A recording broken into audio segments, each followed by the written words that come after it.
Bapak Ibu sekalian, kita mulai kajian kita. Bismillahirrahmanirrahim. Assalamualaikum warahmatullahi wabarakatuh.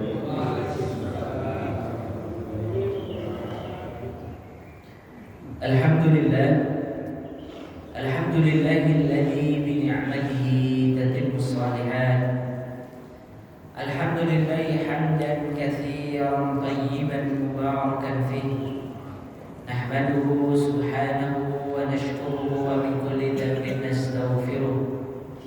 Wa nashhadu an la ilaha illallah wahdahu la syarika lah. Wa nashhadu anna Muhammadan 'abduhu wa rasuluh. Subhanaka la 'ilma lana illa ma 'allamtana. اللهم انفعنا بما علمتنا وعلمنا ما ينفعنا وزدنا علما تنفعنا به يا رب العالمين. رب اشرح لي صدري ويسر لي امري واحلل عقدة من لساني يفقهوا قولي. اما بعد. Bapak Ibu sekalian, jamaah salat subuh Masjid Nurul Huda yang semoga dimuliakan Allah.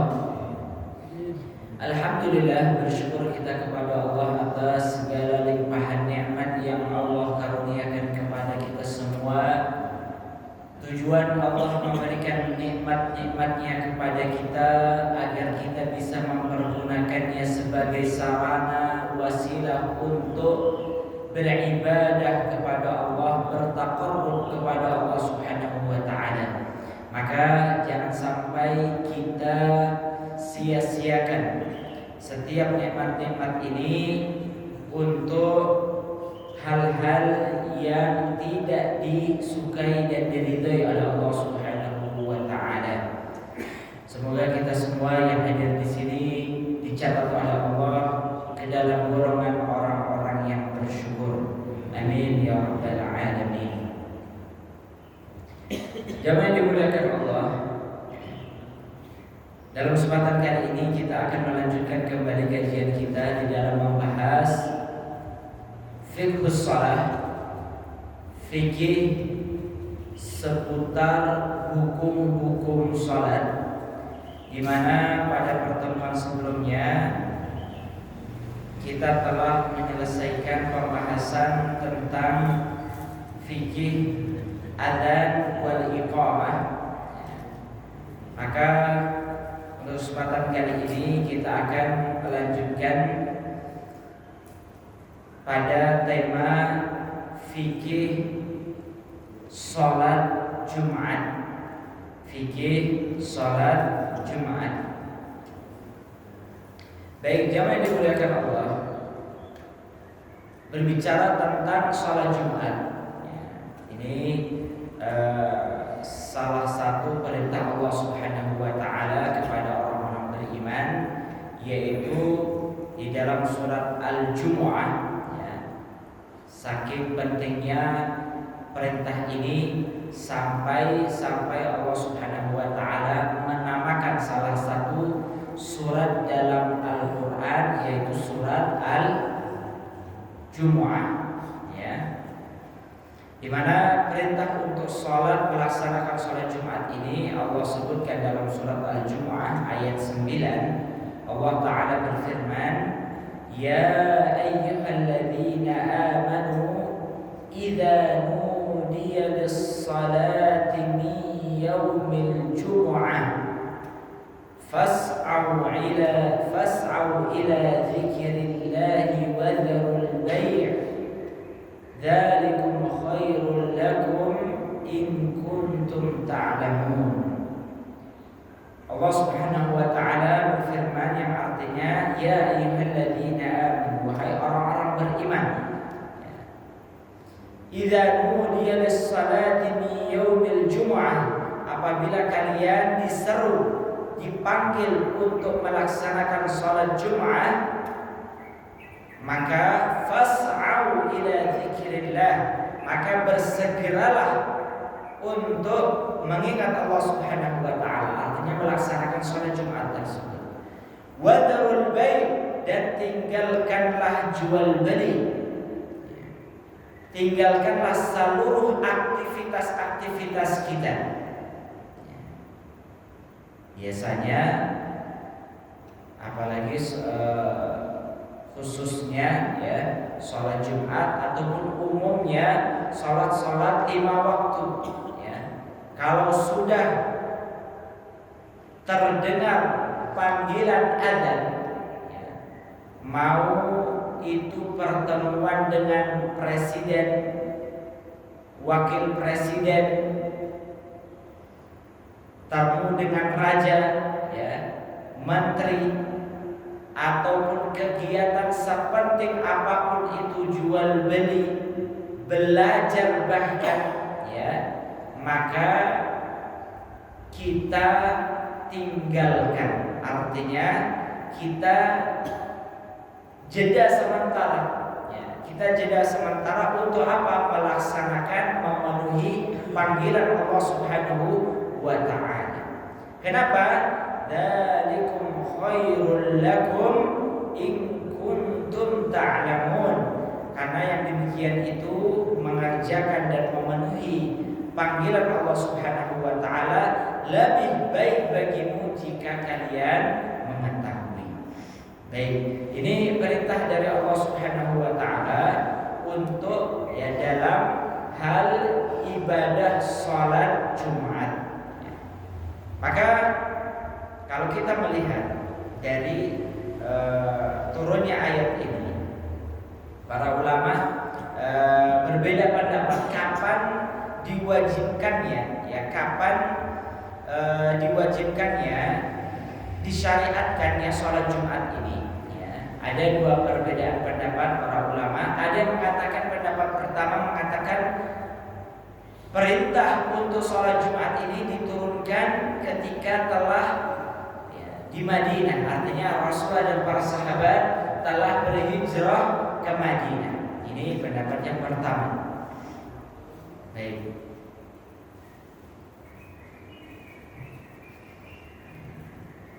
Meskipun dalam riwayat yang ada disebutkan sholat Jumat pertama kali dalam sejarah itu tidak dilakukan di Masjid Nabawi, melainkan dilakukan di masjid salah satu kabilah bernama kabilah Bani Salim ya, bin Auf, ketika Rasulullah sedang tinggal ataupun berada di tempat tersebut. Baik, ini pendapat pertama. Jadi pendapat pertama mengatakan perintah sholat Jumat itu diturunkan setelah Rasulullah dan para sahabat hijrah ke kota Madinah. Namun pendapat yang kedua mengatakan tidak. Perintah sholat Jumat ini telah ada ya ketika Rasulullah masih di kota Makkah. Ini pendapat yang kedua. Pendapat yang kedua mengatakan bahwasanya perintah pensyariatan sholat Jumat itu terjadi ketika Rasulullah masih berada di kota Makkah. Namun karena berbagai hal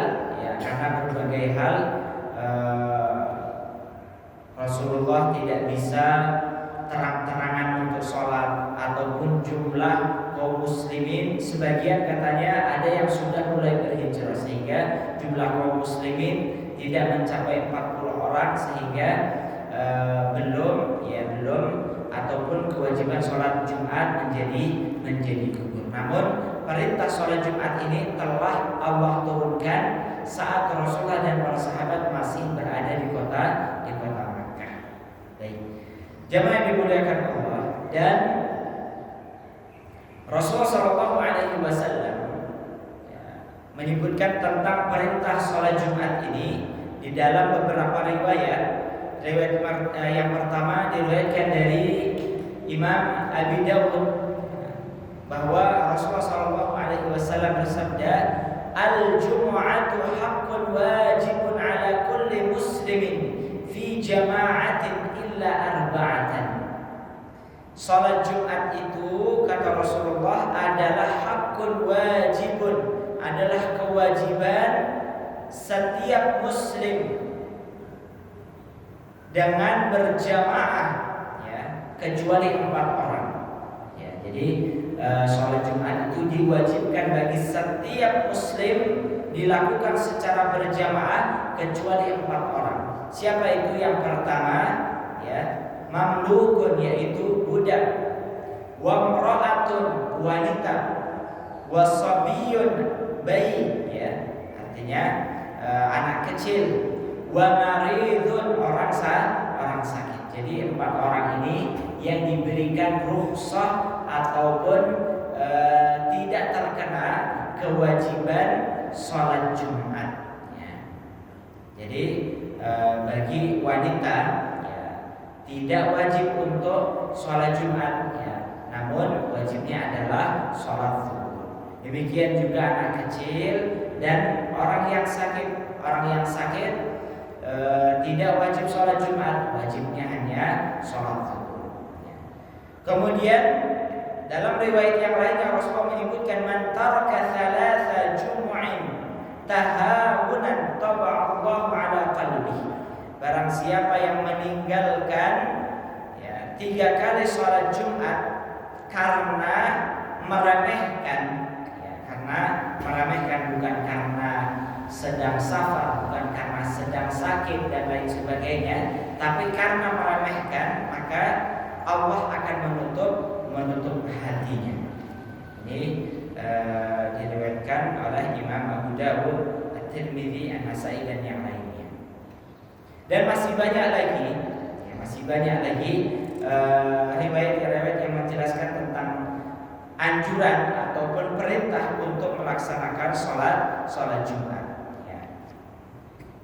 Bahkan riwayat yang terakhir menyebutkan kalau ada orang yang sengaja meninggalkan sholat Jumat, maka Allah akan menutup hati mereka dan hidayah sehingga mereka menjadi orang yang lalai. Baik, jamaah yang dimuliakan Allah, jadi berdasarkan firman Allah Subhanahu wa taala dalam surat Al-Jumu'ah, kemudian hadis Nabi Shallallahu alaihi wasallam, maka kita paham, ya, bahwasanya sholat Jumat itu adalah kewajiban bagi setiap muslim, terutama laki-laki yang tidak sakit, ya, yang tidak sakit ataupun yang memiliki uzur. Kemudian jamaah sekalian, dalam sholat Jumat ini juga, ya, sholat Jumat ini juga ada, ya, syarat-syaratnya, ya, ada syarat-syaratnya. Dalam hal ini syarat ini terbagi menjadi 2. Ada syarat sah, ada syarat wajib. Ya, maksud daripada syarat sah itu adalah syarat-syarat agar sholat Jumat kita dinilai sah oleh syariat, ya. Artinya kalau syarat-syarat itu tidak terpenuhi, maka sholat Jumat kita tidak sah, ya. Tidak sah. Kalau tidak sah bagaimana? Ya, kita harus, ya, sholat, ya, menggantinya dengan sholat zuhur misalnya, ya, karena sholat Jumat kita tidak sah. Baik.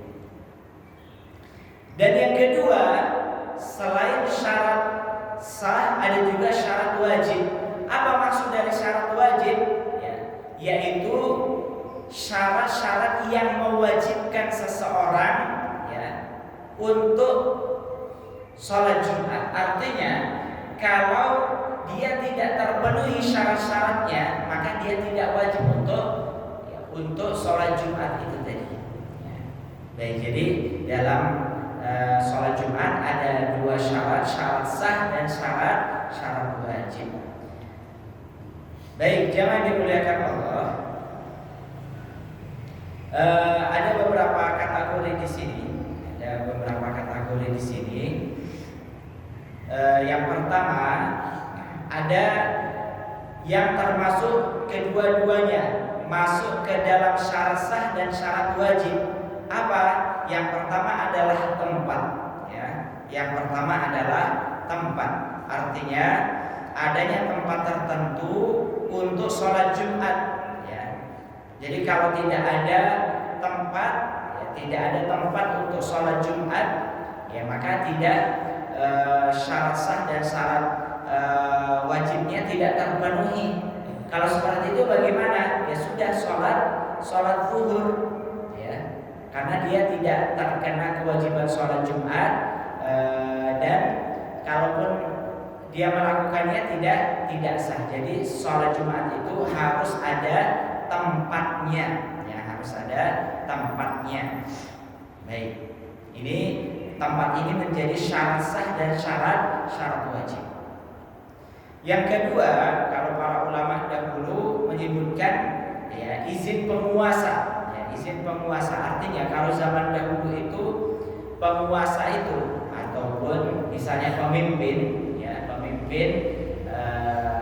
ataupun yang mewakili, maka harus seizin penguasa, ya, seizin penguasa.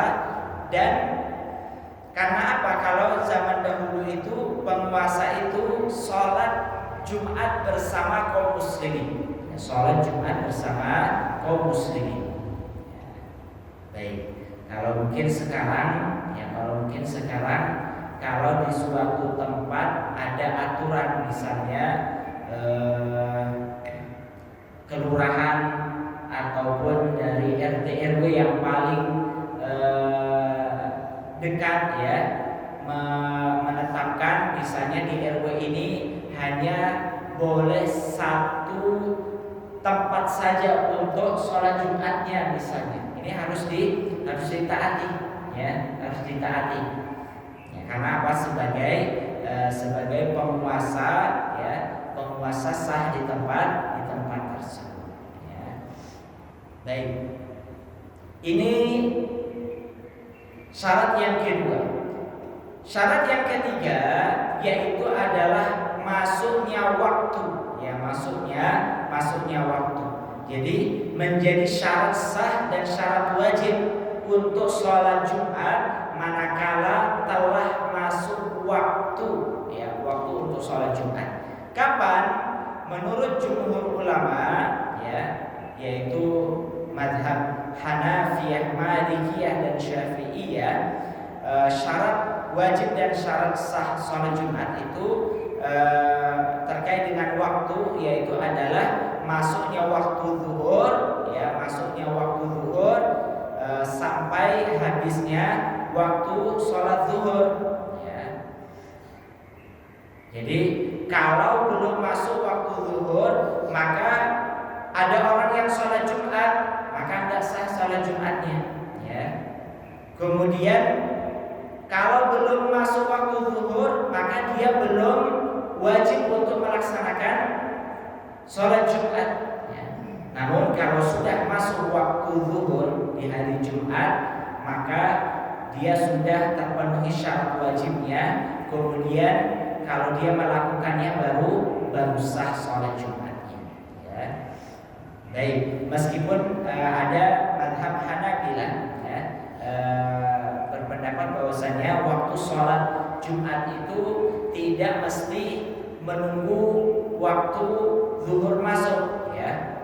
Namun ketika dari pagi, sebagaimana sholat Id dan lain sebagainya, sholat Idul Fitri dan Idul Adha, sudah boleh dilakukan, ya. Namun kita ambil pendapat jumhur ulama dalam hal ini.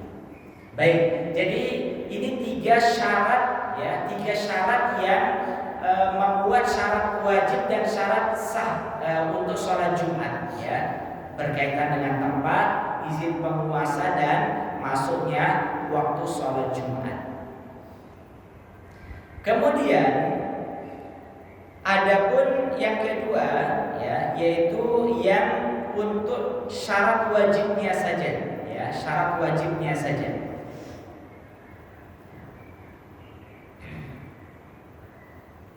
Baik, syarat wajib artinya, sekali lagi kita ulangi, syarat wajib itu adalah hal-hal, ya, ataupun kriteria seseorang itu terkena kewajiban sholat Jumat. Artinya untuk kalau seseorang itu terpenuhi syarat-syarat ini, maka dia wajib untuk sholat Jumat. Tapi kalau tidak terpenuhi, maka dia tidak wajib sholat Jumat. Itu yang disebut dengan syarat wajib sholat Jumat. Seperti yang kita sebutkan tadi di dalam riwayat yang lainnya maka la yu'minu billahi wal yawmil akhir fa 'alaihi al-jumu'ah. Barang siapa yang beriman kepada Allah dan hari akhir, maka hendaknya dia melaksanakan sholat Jumat, kecuali illa maridun, kecuali orang sakit, au musafir, au imra'atun, wanita, au sabi, anak kecil, au mamlukun, atau hamba sahaya. Baik. Jadi syarat yang pertama untuk sholat Jumat itu adalah iqamah. Iqamah itu artinya sedang tidak bersafar. Sedang tidak bersafar. Jadi kalau orang safar itu tidak wajib untuk sholat Jumat. Misalnya bapak-bapak ke Bandung misalnya, ke Bandung, maka bertepatan dengan hari Jumat, maka secara hukum bapak-bapak tidak wajib untuk sholat Jumat, Jadi, tapi bagaimana kalau tetap melaksanakan sholat Jumat? Tidak masalah, tidak apa-apa. Namun secara hukum itu tidak wajib. Yang wajib hanyalah sholat zuhur. Baik. Ini berkaitan dengan kalau batasan safar dan seterusnya, itu sudah kita ketahui, kalau batasan safar 89 km, ataupun kalau seseorang itu sudah meniatkan untuk safar, meskipun tidak sampai 89 km, maka dia terhitung safar. Kemudian syarat wajib yang kedua yaitu adalah laki-laki. Jadi syarat wajib kedua, seseorang itu terkena kewajiban untuk sholat Jumat manakala pertama tadi dia sedang tidak safar, artinya dia mukim. Kemudian yang kedua dia laki-laki, artinya kebalikannya wanita maka tidak terkena kewajiban sholat Jumat. Sama juga. Terus bagaimana kalau wanita ingin mengikuti sholat Jumat? Boleh, tidak dilarang, namun secara hukum berbeda antara laki-laki dengan perempuan. Kalau laki-laki hukumnya wajib, sedangkan bagi wanita hukumnya tidak wajib. Yang wajib adalah sholat. Baik, yang ketiga, syarat wajib yang ketiga itu adalah sehat. Sehat, maka kalau orang sedang sakit, maka tidak terkena kewajiban sholat Jumat. Dan yang keempat yaitu adalah balik.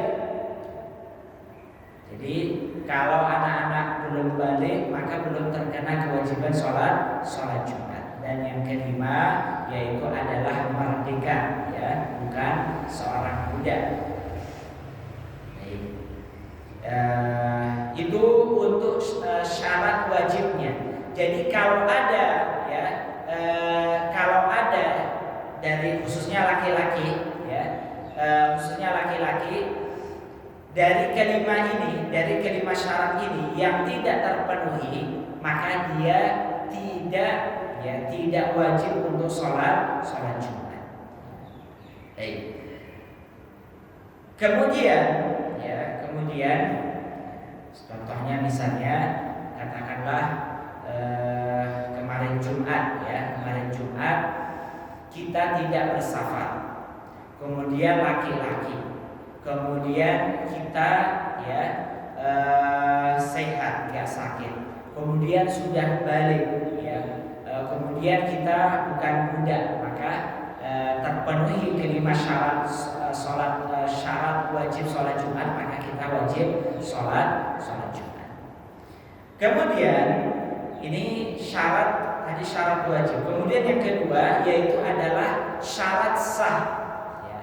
Ada bapak-bapak sekalian, orang yang sudah melaksanakan sholat Jumat, tapi sholat Jumatnya nggak sah. Ya. Ini harus hati-hati ya.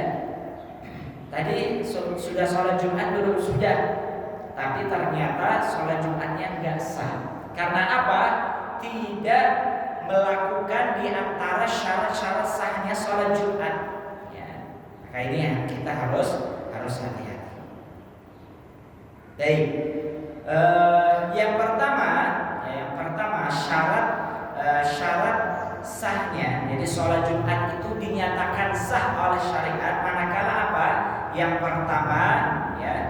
pertama ada khutbahnya, ya, ada khutbahnya. Ya. Baik, dan khutbah ini juga ada ada ketentuannya juga nanti. Ya.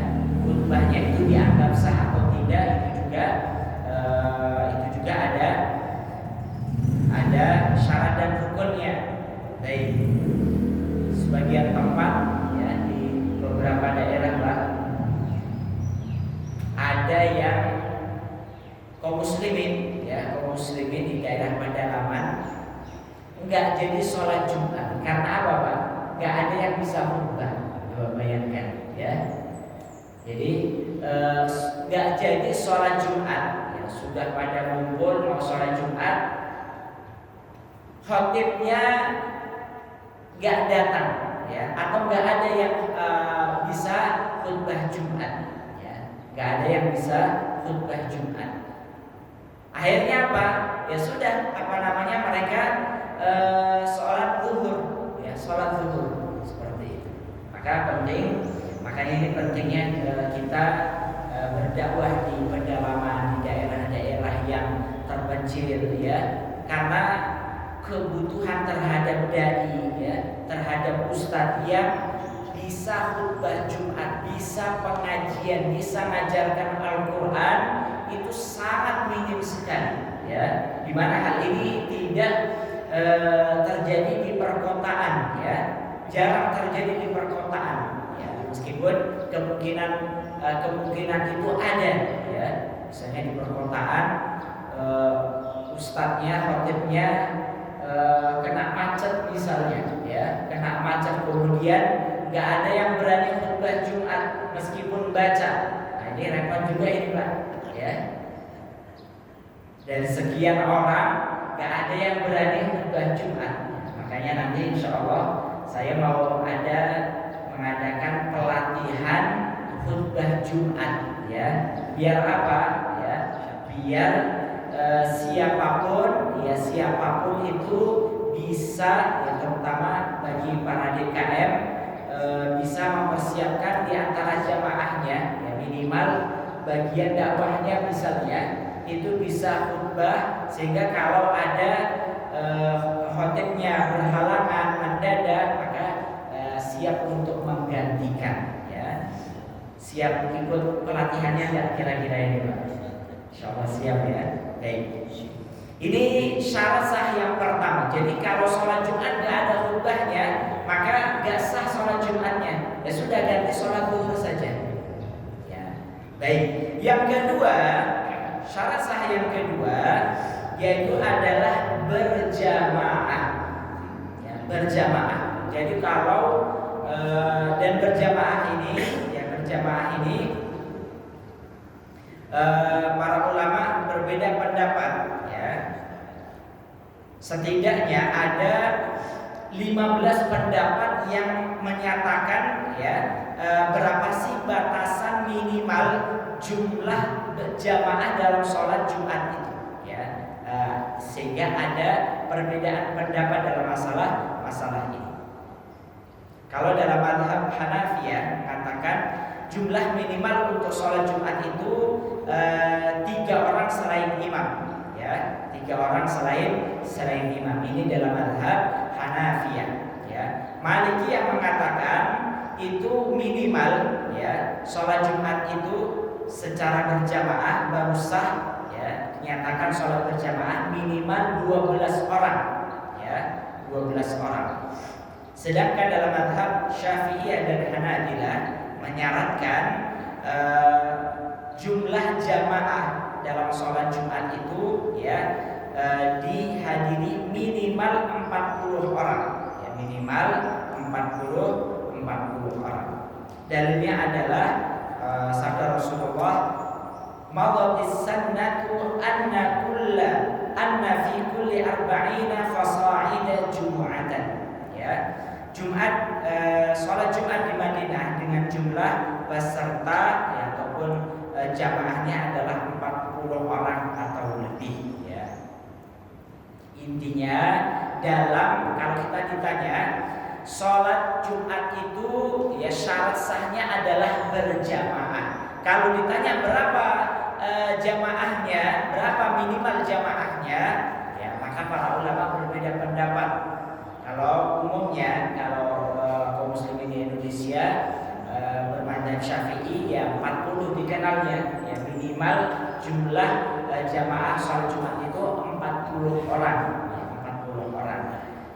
Kalau dalam kondisi tertentu seperti waktu Covid kemarin, ya, Covid kemarin itu karena dibatasi, maka sebagian tempat ada yang nggak sampai 40, ya, mungkin hanya 12, ya. Maka kalau mereka dalam kondisi itu mengambil pendapatnya Malikiyah sah, ya, pendapat Malikiyah sah. Tapi kalau misalnya waktu Covid saya mengambil pendapat mazhab Syafi'i. Jadi kalau belum 40 orang, ya sudah nggak terkena kewajiban sholat Jumat, ya sudah sholat zuhur saja, seperti itu. Ya, ini syarat sah yang kedua, yaitu berjamaah dan jumlah jamaahnya kalau kita ambil mazhab Syafi'i 40 orang. Kemudian syarat sah yang ketiga yaitu tidak ada jamaah ganda, ya, tidak ada jamaah ganda. Maksudnya apa? Kalau sholat Jumat sudah dilakukan oleh imam tetap, ya, maka setelahnya nggak boleh ada sholat Jumat lagi, ya. Sholat Jumat kloter kedua, ya. Pernah ada di satu perusahaan yang punya non muslim, ya, karena atau mungkin itu perusahaan semacam pabrik sehingga harus beroperasi 24 jam mungkin lah, ya, sehingga karena dia nggak paham ilmunya, bagaimana kalau sholat Jumatnya dibuat 2 kloter misalnya, ini repot ini Pak, ya. Jadi sholat Jumat, ya, nggak boleh dua kloter, ya, 2 jamaah ganda, ya. Sehingga saya cari solusi yang lain, ya. Bisa jadi solusinya adalah dibagi sesuai dengan agamanya. Kalau sholat Jumat, ya, yang muslim sholat, yang non muslim kerja misalnya, atau dibagi sesuai gender, laki-laki sholat, yang wanita gantian misalnya, ya. Bisa juga terkadang ini di toko dan lain sebagainya, ya. Pemilik toko jangan sampai melarang karyawan laki-lakinya untuk tidak sholat Jumat, ya, karena alasan menjaga toko. Nah, ini juga masalah ini, Pak, ya. Jadi kalau seperti itu, ya, kalau nggak tutup, ya, atau gantikan dengan karyawan wanita, ya. Baik. Ini yang ketiga. Baik, jamaah yang dimuliakan Allah,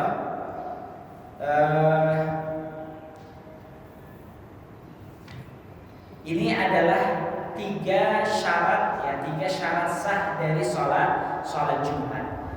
Meskipun nanti di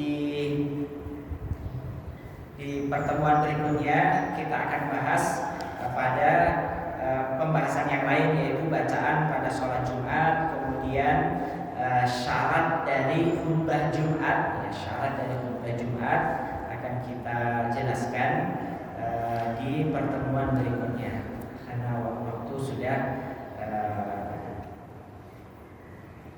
mau masuk syuruh. Baik, demikian jamaah sekalian, kita cukupkan sampai pembahasan syarat wajib dan syarat sah sholat Jumat. Bagi yang ingin bertanya, diskusi, kami persilahkan. Assalamualaikum warahmatullahi wabarakatuh. Berkaitan dengan tidak wajibnya empat orang yang tidak sholat, yaitu orang pertama wanita, kemudian anak-anak, budak, dan orang yang sakit. Berkenaan dengan itu, beberapa masjid itu ada wanitanya. Apakah dia harus setelah Jumatan dia harus sholat duhur lagi atau bagaimana? Kemudian dengan berkaitan dengan jumlah daripada sholat Jumat, ini dulu saya pernah waktu SMA itu naik gunung. Nah, ketika itu ada kurang lebih 20 orang. Itu pas waktu hari Jumat. Itu diadakan sholat Jumat. Sholat Jumat di gunung itu hanya 20 orang. Bagaimana sahnya daripada sholat itu? Demikian. Baik. Yang pertama, kalau baik laki-laki maupun perempuan, kalau sudah melaksanakan sholat Jumat, maka tidak wajib lagi melaksanakan sholat zuhur. Ya. Jadi sholat zuhur telah gugur kewajibannya dengan sholat Jumat. Ini berdasarkan kesepakatan para ulama, ya. Jadi baik laki-laki maupun perempuan, ya, meskipun secara hukumnya berbeda. Kalau laki-laki hukumnya wajib, sedangkan perempuan, wanita hukumnya sunnah untuk melaksanakan sholat Jumat, maka kedua-duanya kalaupun melaksanakan sholat Jumat maka telah gugur kewajiban sholat zuhurnya, seperti itu, ya. Meskipun sebagian tempat itu ataupun sebagian daerah ada yang ketika laki-lakinya juga, ya, setelah selesai sholat Jumat sholat zuhur lagi. Nah ini dalam hal ini jumhur ulama berpendapat, ya, bahwa sholat zuhur, ya, telah gugur dengan sholat Jumat, seperti itu, ya. Itu yang pertama. Yang kedua, kalau kita mendaki gunung kemudian mengadakan sholat Jumat, maka yang pertama, kalau ya mendaki gunungnya itu sudah termasuk safar, maka secara hukum tidak wajib. Maka kewajibannya cukup sholat zuhur saja. Jadi ketika musafir, maka kewajiban sholat Jumat gugur, ya, diganti dengan sholat zuhur, dan itu bisa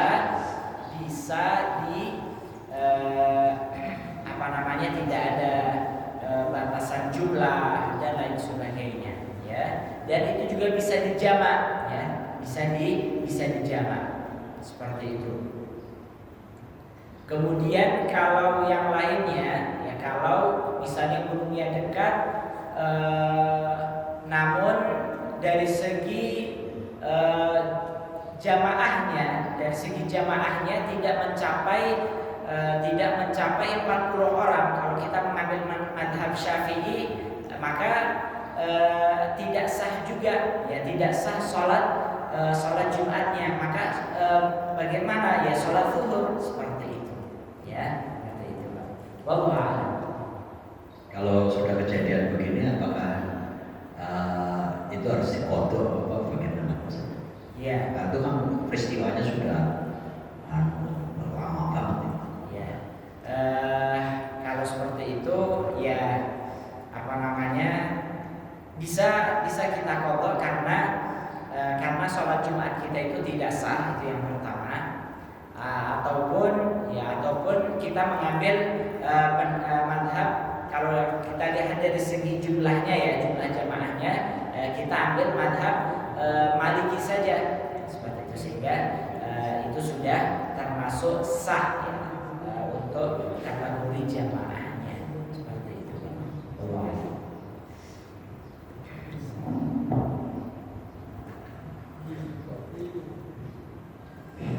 Assalamualaikum warahmatullahi wabarakatuh. Waalaikumsalam. Saya sebagai orang awam akan menanyakan sekedar motivasi. Dikatakan, istilahnya dikatakan, apakah ini benar atau ada manfaatnya? Siapa yang sholatnya lebih cepat dan dianjurkan shaf yang pertama, sehingga ada kategori nilai-nilainya, shaf pertama, kedua, ketiga, keempat, dan seterusnya. Sehingga kalau ini benar, kita harapkan merupakan motivasi kepada warga untuk segera mendatangi masjid. Nah, kemudian apabila ini tidak datang ke dalam masjid, adalah memberi motivasi pada supaya jemaah-jemaah itu melengkapi atau memenuhi syarat pertama, kedua, dan ketiga. Sebab ini ada praktek. Karena dia tidak memanfaatkan kesempatan untuk datang lebih dahulu, ya di belakang. Sementara ada satu ketentuan, ini juga saya merupakan pertanyaan, melangkahi orang-orang itu juga dianggap tidak benar. Demikian pertanyaan saya. Assalamualaikum warahmatullahi wabarakatuh. Waalaikumsalam. Baik. Yang pertama, masalah keutamaan shaf dalam sholat Jumat, ya, apakah itu ada? Baik, jadi yang pertama, bahwa sholat Jumat itu, ya, sebagaimana ayat yang sudah kita sebutkan tadi, ya ayyuhalladzina amanu idza nudiya lis-shalati min yaumil jum'ah fas'au, apabila kalian diseru untuk melaksanakan sholat Jumat, fas'au itu maknanya bersegera, ya, bersegera. Sehingga dalam mendatangi sholat Jumat itu kita dianjurkan untuk bersegera, ya, tidak menunda-nundanya, belum azan, ya, dan lain sebagainya. Bahkan dikuatkan di dalam riwayat Imam Bukhari dan Imam Muslim, Rasulullah menyebutkan, man ittasala yaumal jum'ah ghuslal janabah, barang siapa yang mandi pada hari Jumat sebagaimana mandi janabah. Jadi salah satu sunnah sholat Jumat itu adalah mandi sebelum sholat Jumat. Kemudian dia datang menuju masjid, ya, maka di jam pertama, maka ia sebagaimana berkurban dengan seekor unta. Namun jika dia datang di waktu yang kedua, maka dia berkurban dengan sapi, ya. Di ketiga berkurban dengan kambing, ya. Yang di keempat berkurban dengan seekor ayam, ya. Kalau di waktu yang kelima itu ibarat dia berkurban dengan sebutir telur. Dan apabila imam sudah keluar untuk memberi khutbah, maka para malaikat hadir mendengarkan zikir khutbah tersebut. Artinya Rasulullah menyebutkan, ya, bahwa orang yang mendatangi sholat Jumat itu itu bertingkat-tingkat ya dari segi pahalanya. Ada yang kurban unta ya, sampai ada yang kurbannya cuma telur ya. Telur itu kalau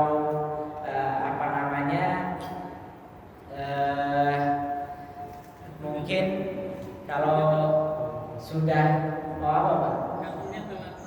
datangnya telat ya, telurnya telur busuk lagi sudah ya, telur puyuh. Baik.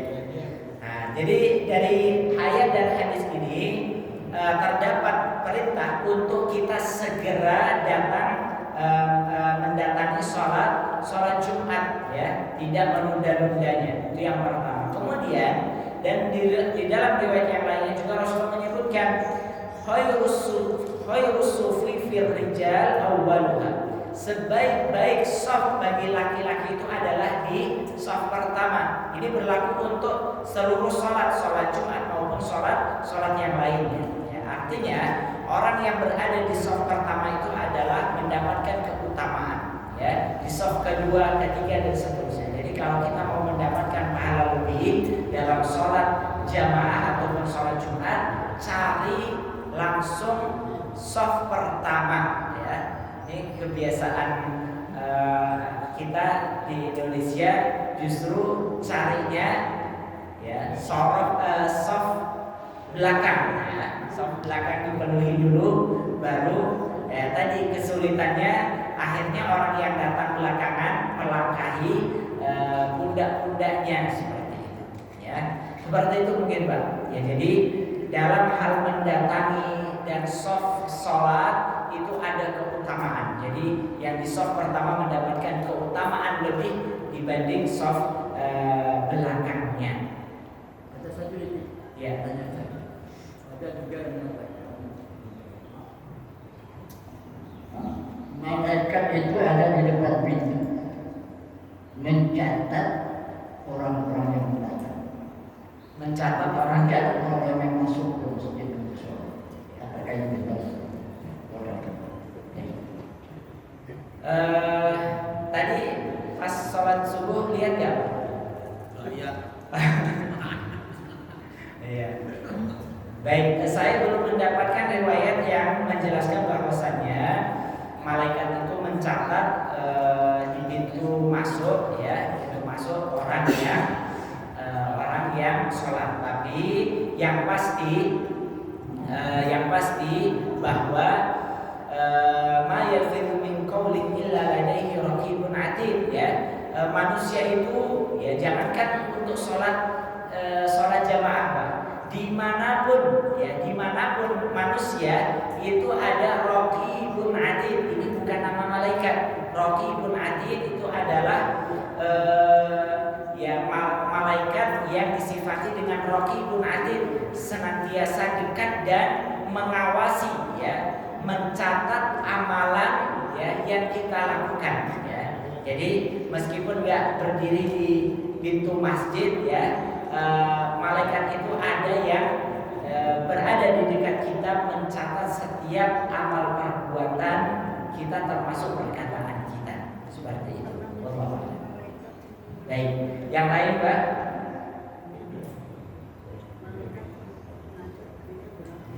Satu lagi Pak Ustaz. Ya. Di dalam kitab itu apakah ada adab-adab menjadikan khotib dan adab-adab menjadikan makmur? Makmur. Maksudnya jamaah. Oh iya.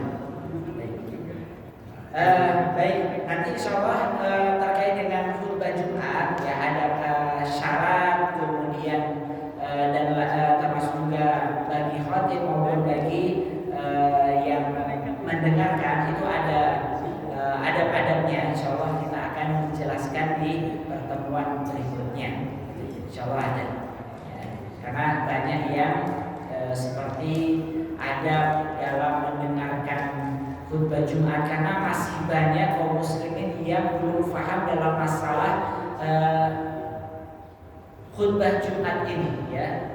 Khutbah Jumat masih main HP ya. Ini kan bagaimana sholat Jumatnya mau diterima seperti itu ya. kita saja menegur orang lain ya, orang lain ya, itu bisa jadi ya itu Jumat kita tidak diterima, apalagi main HP Pak ya. Ini masih banyak kaum muslimin yang belum paham dalam masalah tata cara pelaksanaan sholat Jumat ya. Baik itu tadi syarat wajib, syarat sahnya, apalagi keabsahan dari sholat Jumat kita.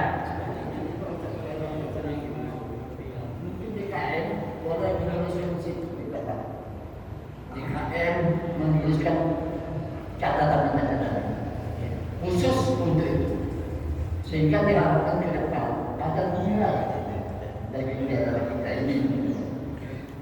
Sebab saya memang pernah ceramah untuk laki-laki tadi ketika kesok, tapi untuk khusus perempuan itu dia beragam sekali. Itu pertamanya orang-orang Muslim. Terima kasih. Baik.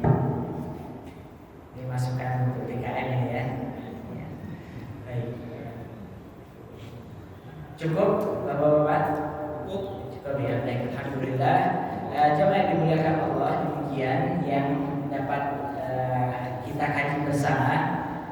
Ini sifatnya memperkuat dan mengingatkan kita dalam masalah fikih sholat Jumat, karena ini setiap pekan kita melakukannya, maka tidak salahnya kita terus mengulang-ulang menguatkan pemahaman kita dalam masalah fikih sholat Jumat ini.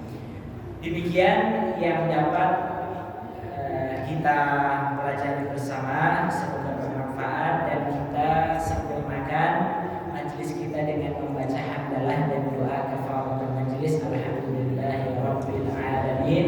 Subhanallah.